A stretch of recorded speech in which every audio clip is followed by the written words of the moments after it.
Welcome back to Kelly's Corner. How you doing today? I hope everyone's doing well and managing to find some relief of some sort from the heat. I don't know, maybe it's not that hot where you are, but where I'm from in the south, it's ridiculously hot. I don't think there's been a single day over the last week that the heat index has not been at or around 107 degrees. It's been toasty.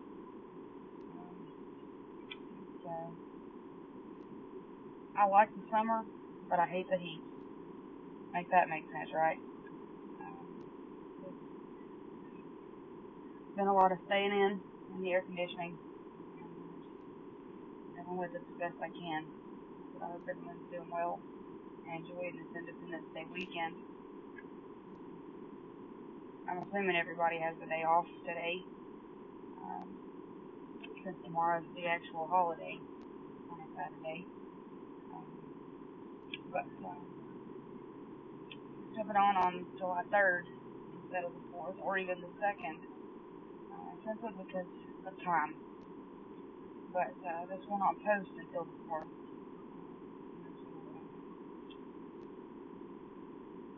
By the time you hear this, I'll be speaking in past tense, not present tense. But we wish you,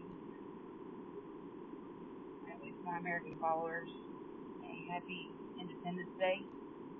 A happy 250th Independence Day. It's a big one.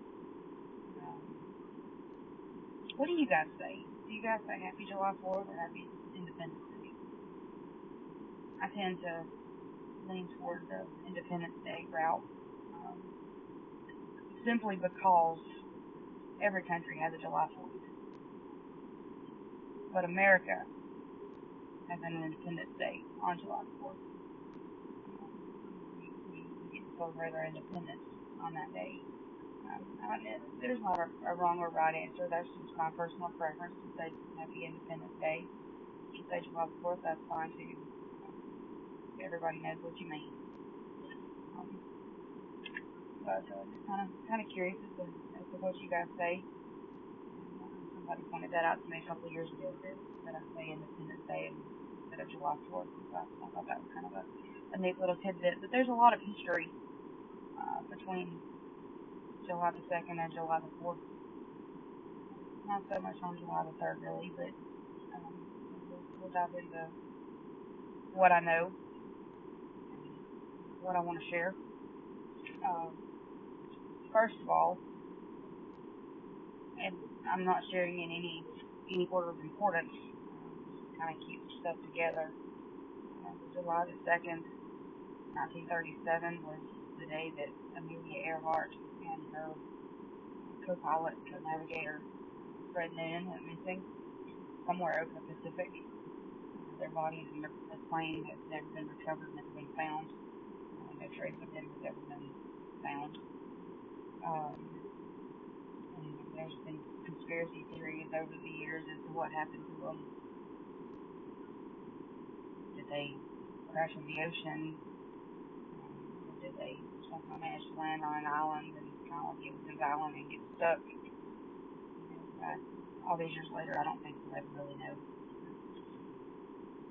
I think it will always kind of be up for speculation, even though in recent years there have been, I guess, some conspiracy theories about how they got captured by the Japanese, landed on an island and eventually died, different little things. But I don't guess we'll ever really know what happened to them. I don't even know that, surprisingly, I don't even know that I have a thought one way or another as to what happened to them. I spent too terribly much time looking into the disappearance. Some stuff doesn't really go much deeper than scratching the surface. But I just want to mention that July 2nd was the day that they went missing the last time and disappeared.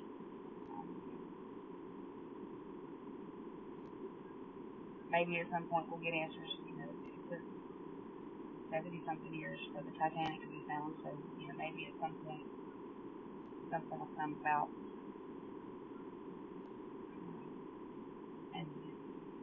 lead somebody to the discovery of the wreckage will get some answers as to what happened. But as of today, we don't have that. Also, on July the 2nd, I did want to mention that on July 2nd, 1881, President James Garfield was shot at the Baltimore and Potomac Railroad Station in Washington, D.C. He'd gone to get on the train to go meet his wife, and was shot in the train station by Charles Guiteau. He was a crazed office seeker, wanted a position in the government. He felt that he owed a position in the government because he, in his mind, helped Garfield get elected.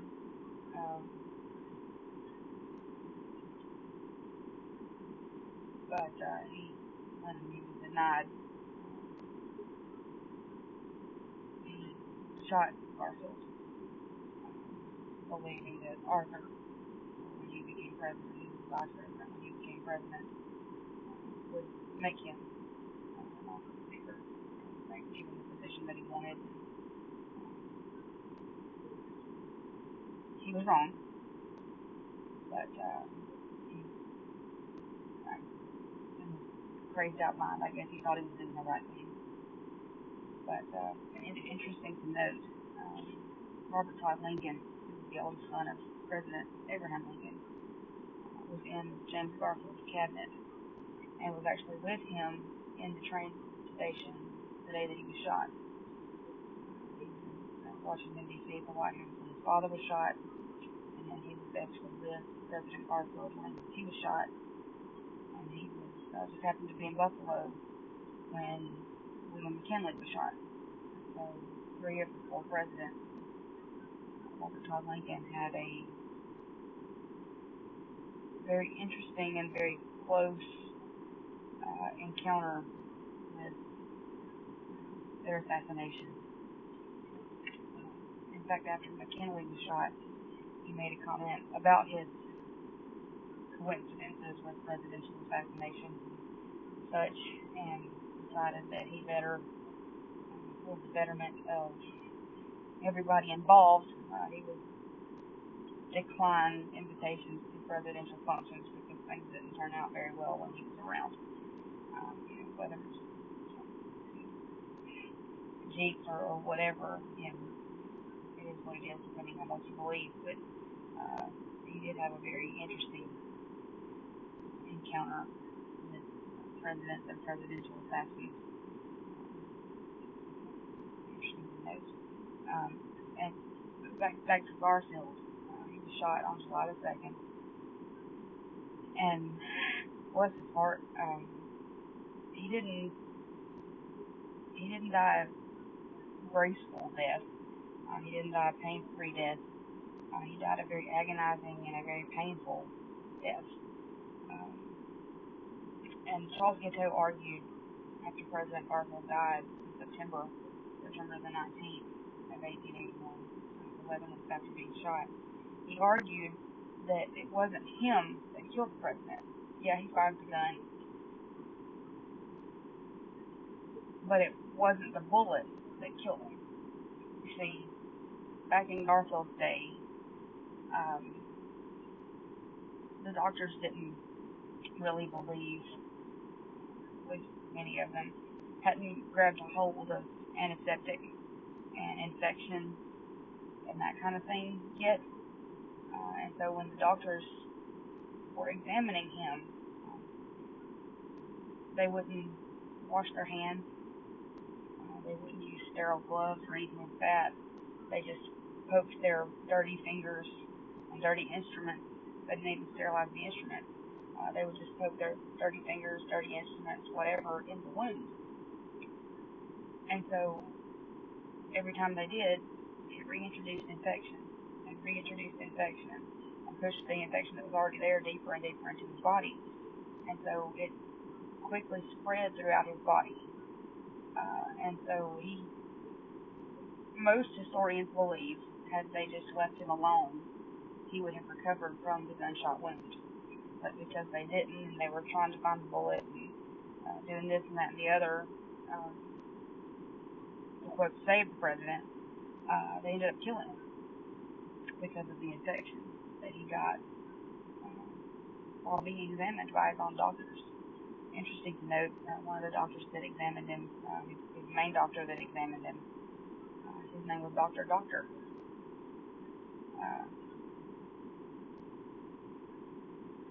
His name was actually Doctor. But that's neither here nor there. But he had been a surgeon in the Civil War and did not understand what we know about nowadays about infection. And I believe, like most historians, if they had just left him alone, he would have survived and been all right. But they didn't, and it is what it is, I guess. 11 weeks later, he ended up succumbing to his injuries in New Jersey. Over on New Jersey, where they had taken him to kind of try to beat the Washington heat. Kind of, by that point, they pretty well knew that he was going to die. It was a very painful ride from Washington, D.C. to Elberon, New Jersey, to the coast. And so they would lay out pillows and stuff to try to pad the train tracks to kind of help him, help the ride not be so bumpy. Because where the train station was, they actually extended the railroad tracks to the cottage that he actually passed away in, because he would never survive the trip from the train station to the cottage. So they extended the train tracks right up to the cottage to ease his suffering and pain, to help him as well. But back to July the 4th and Independence Day, and the whole main point of this episode is gas history. But would it really be history and American history, and would it really be me? We had spent a lot of time talking about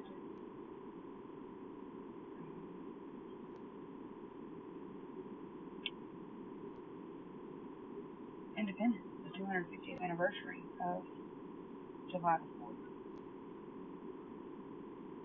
Because that is a big deal. It's a very big deal. But 250 years ago, yesterday, July the 2nd, 13 colonies legally separated. They voted to legally separate from Great Britain. The Second Continental Congress took a vote and approved a resolution of independence that had been proposed in late June 1776 by Richard Henry Lee of Virginia, declaring that the United States was, from then forward, independent from Great Britain.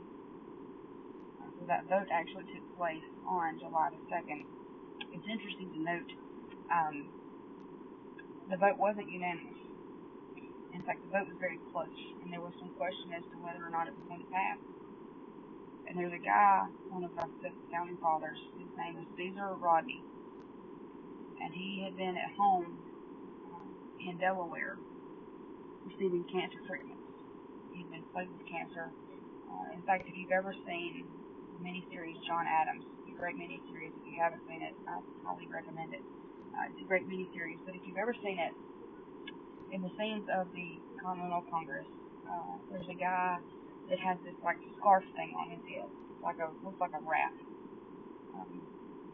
And I'd always wondered about it, and about who that was and what the deal with that was. Well, I've recently found out. That man with the scarf is Caesar Rodney. He's actually portrayed in the miniseries John Adams. But he had battled with cancer for years, and the cancer had disfigured his face so badly that when he went into public, he would wrap his head in a green scarf type thing so that you couldn't see the disfiguration. And that and the man is actually portrayed in John Adams, the miniseries. I thought that was kind of cool. to learn about who he was and um,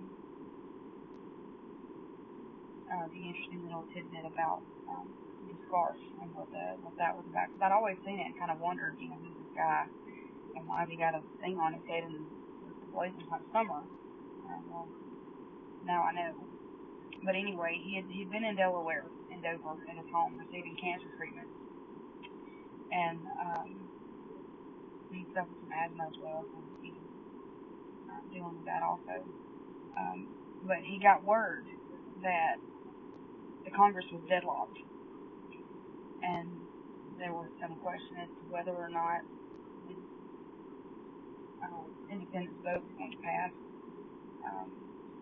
And so he immediately set out on an 80-mile journey on horseback overnight from Dover, Delaware to Philadelphia, Pennsylvania. Through the course of this, of course, it could have been a pleasant ride. He endured a terrible, terrible thunderstorm the entire 80-mile journey. And he arrived in Philadelphia, Pennsylvania in time to cast a vote for independence to break the deadlock. And it ended up being the decisive vote to secure the freedoms and independence that we enjoy today. And there's been a statue built for him that anchors the spirit of 76 at Freedom Plaza in Washington, D.C. That honors him and other Revolutionary War heroes. I've yet to see it. Would like to go see it. Hope to go see it sometime soon. But that's a little tidbit about him. John Adams, who's the second president, also a very famous founding father.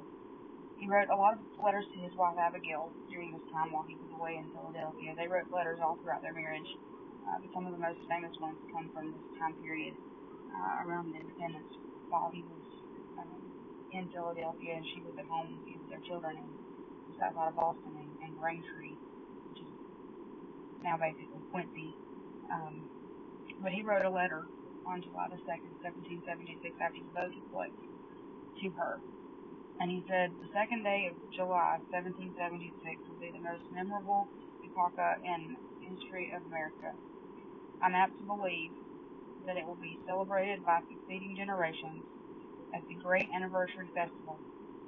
It ought to be commemorated as the day of deliverance by solemn acts of devotion to God Almighty. It ought to be solemnized with pomp and parade and shoes, games, sports, guns, bells, bonfires, and illuminations from one end of the continent to the other, from this time forward forevermore. Now, he said all that about July the 2nd. And he was right that what they did and what they voted for was huge and monumental and literally changed the course of life for generations of people to come and would be celebrated for generations to come. But where he was wrong was about the day. See, we don't celebrate the day that they voted to be independent. We celebrate July 4th 2 days later. So he was wrong. He missed it by 2 days. He was right about the sentiment and about all of the things that we still do to this day to celebrate our independence. But he missed the date by 2.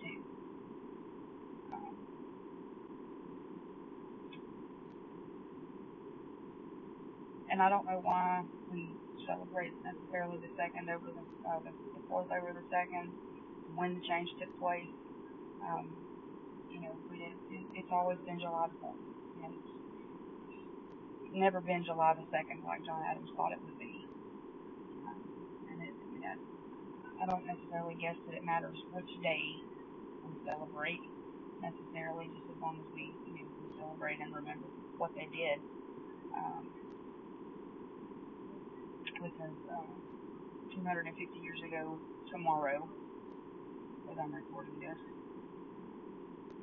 because again I'm recording on July the 3rd instead of July the 4th, but July the 4th, 1776,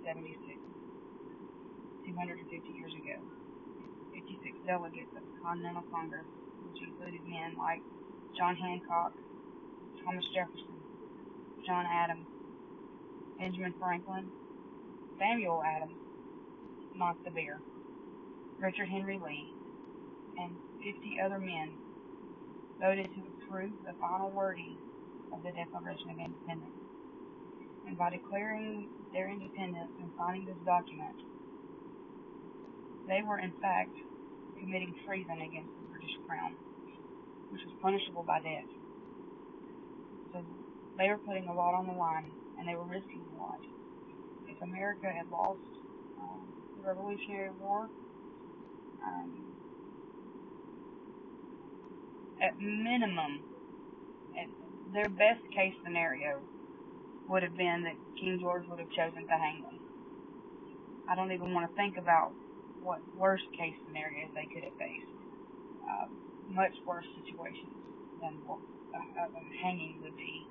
Although hanging is certainly not good, that would have been their best possible outcome for death at the hands of King George III. Would have been to be hanged. And to be quite honest, I really don't know that he would have gone the easy way had America lost the Revolutionary War, or if any of these guys had been captured. But thankfully, it worked out. But, these guys, and it probably would not have just been them. It probably would have been their families. At the very least, their families would have been in prison. It would have not been a good situation for any of the people involved with the founding fathers, the delegates of the Continental Congress. And just think about it like that, the bravery and the courage that they had to have to do what they did is just astounding. And you think,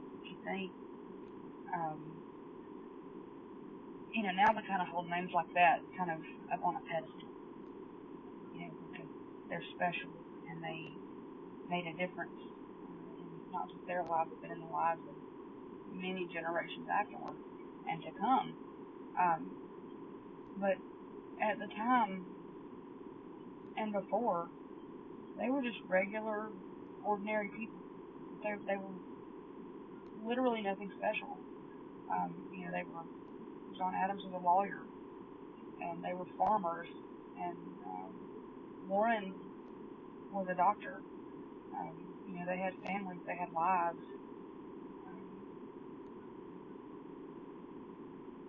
They were just people like us, who literally put everything they had on the line because they believed in a cause so much that they were willing to give the ultimate sacrifice. And I've thought a lot about this week, do I believe in anything that much that I would be willing to lay it all out on the line and say, whatever happens to me, I believe in whatever this is so much that I'm willing to accept that fate for it. And it's a tough question to answer, to put yourself into that position, because I don't know what the future holds. It very well may come down to us having to choose something like that at some point in our life. I hope not, but it could. And I thought a lot about the bravery and the courage that they exhibited to be willing to do that. And it blows my mind.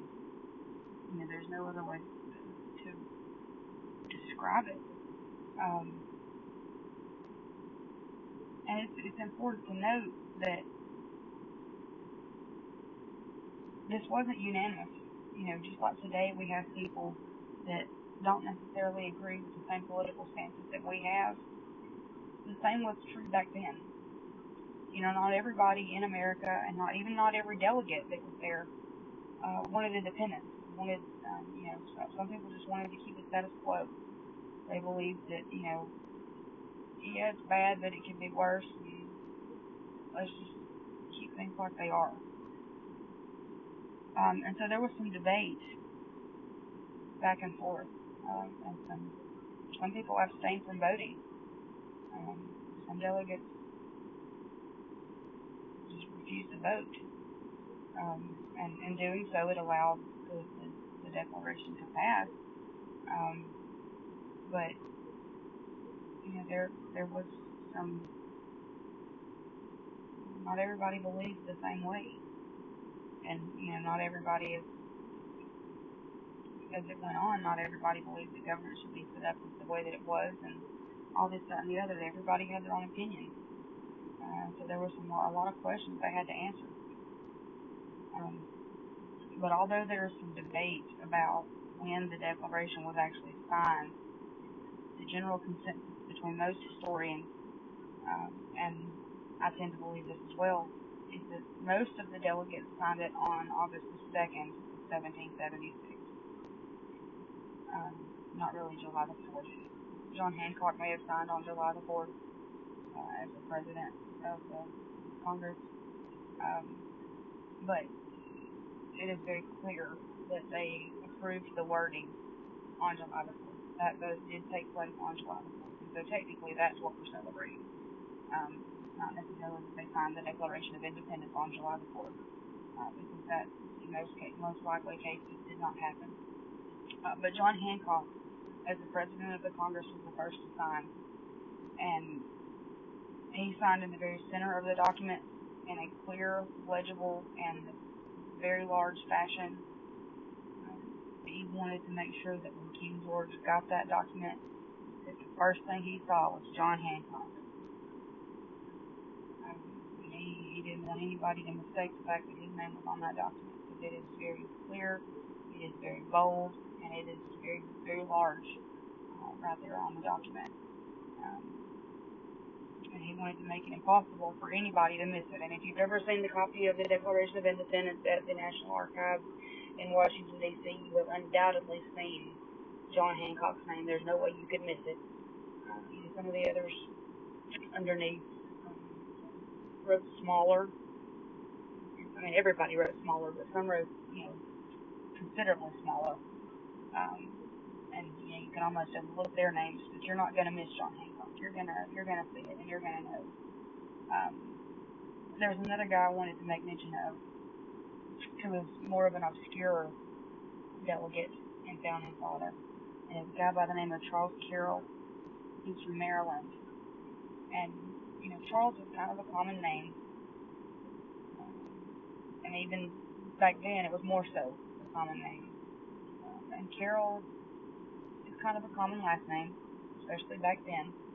And so, to make no confusion, when King George III saw Charles Carroll on the Declaration of Independence document, signature at the bottom,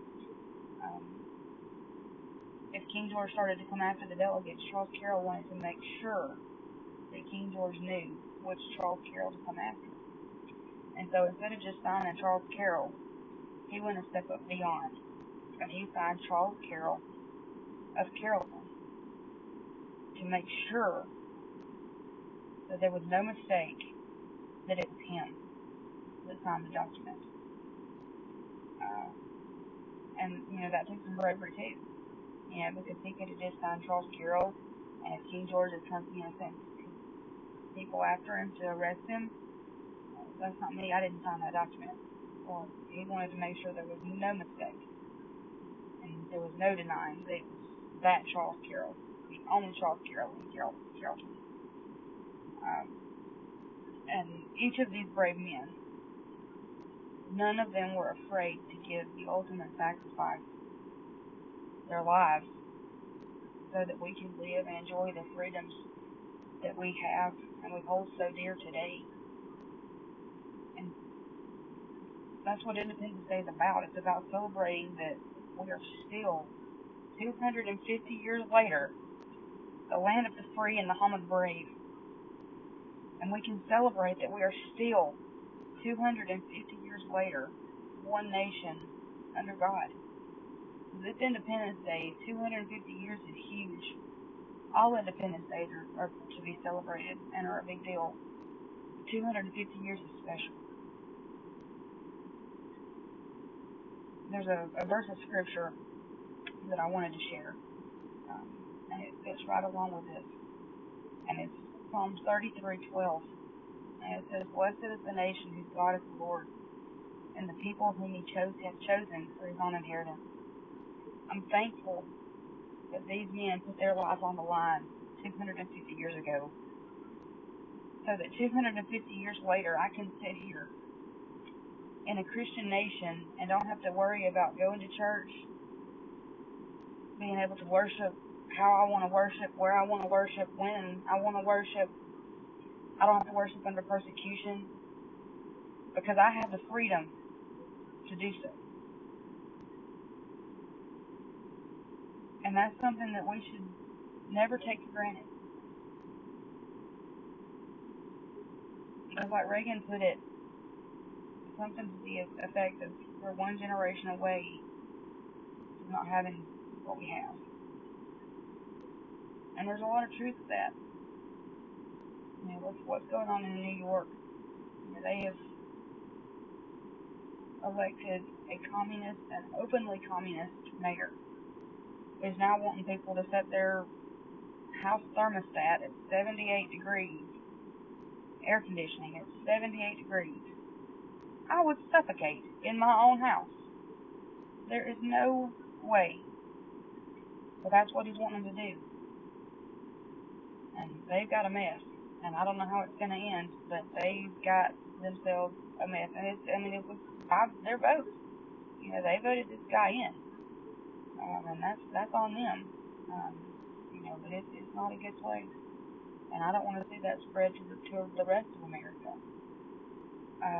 You know, America is the greatest country in the world, and I don't want to ever lose that. Something else I wanted to mention about July the 4th, and then I'm gonna kind of close this out. Two of our founding fathers, Thomas Jefferson and John Adams. John Adams was the second president, and Thomas Jefferson was the third. 200 years ago, on the 50th anniversary of the signing or the voting for wording of the Declaration of Independence. 50 years after that, to the day, July the 4th, 1826. So it would be 200 years this year. Thomas Jefferson and John Adams both passed away. Longtime friends. Thomas Jefferson that morning at some point asked his servant, and it ended up being his last words, is it the 4th? He knew the 4th was coming, and he questioned about if that particular day was the 4th, and his servant answered that it was.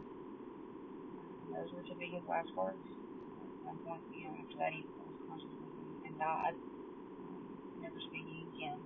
But his last words were literally, is it the 4th? And then that was in Charlottesville, Virginia, several hundred miles away, and at Peacefield and Braintree, Massachusetts. John Adams later that afternoon or evening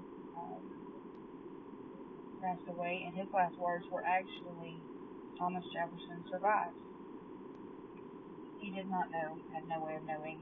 News traveled a lot slower back then, even with papers and such as that. He had no way of knowing that Thomas Jefferson, his old friend, passed away several hours prior to that. And so his last words were actually inaccurate, but his last words, to the best of his knowledge at that time, were Thomas Jefferson survived. There's been another president, James Monroe. He died on July the 4th. A few years after Thomas Jefferson and John Adams, James Monroe died on July the 4th of 1831, a couple of years later. And then James Madison, it's interesting to note, he passed away at the end of June in 1836, I believe. So about 10 years after John Adams and Thomas Jefferson. And when it was clear that he was not going to live very much longer, there was some discussion amongst his doctors about doing what they could to preserve his life until July the 4th, so that he could also die on July the 4th. And I don't know how much discussion went into it. I don't even know what like preserving measures they could have had and done um, back in 1836. But there was at least a brief discussion about doing something to preserve his life long enough for him to have passed away on July the 4th as well. But they did not do that, and he passed away in late June. So it would have been kind of cool if he had been able to hold out a few days longer and then have the second, third, fourth, and fifth presidents all die on July the 4th. But that was not to be the case, and only the second, the third, and the fifth presidents actually died on July the 4th. There has been one president to be born on July the 4th, and that is Calvin Coolidge. He was born several years after that. I don't know exactly what year he was born, but he is to date the only president to be born on July the 4th. I guess that's about all I've got. All I can think of anyway. Got a busy day, so I guess I need to off here and get started. I'm actually in Winslow Valley, Kentucky today. By the time you hear this, I'll be back home in Alabama, but I'm in Winslow Valley, Kentucky this afternoon. And the City Oak Ridge Boys here tonight. Looking forward to a good show and spending some time with my friends. We've got several friends at this show and several people that I know are going to be at this show that I haven't actually met. I'm hoping to get to meet some of them as well. But it should be a good day. And it's always a good day when you can get to hang out with your friends. And like I said, today will be nothing less than that. But I hope everyone has a wonderful and safe Independence Day on July the 4th, whatever you want to call it. And whatever you do, celebrate and don't take for granted, and take a minute and think about our founding fathers and what they put on the line so that we can celebrate with our family and our friends and enjoy the fireworks and the barbecue and the swimming and whatever else it is that you do. Even the good music that is going to get to hear tonight. I can do that and can listen, and they can sing what they want to sing, because the founding fathers did what they did. And stood for what they believed in and fought for the right for us to be able to do so. So whatever it is you do, take a moment to reflect and to think on them, and you just appreciate the fact that what we have is special, and that we do live in the greatest country in the entire world, and that is the United States of America. So I'm going to hop off here, and I'll talk at you later. Have a great day, and happy Independence Day, and happy 50th America. Talk to you soon.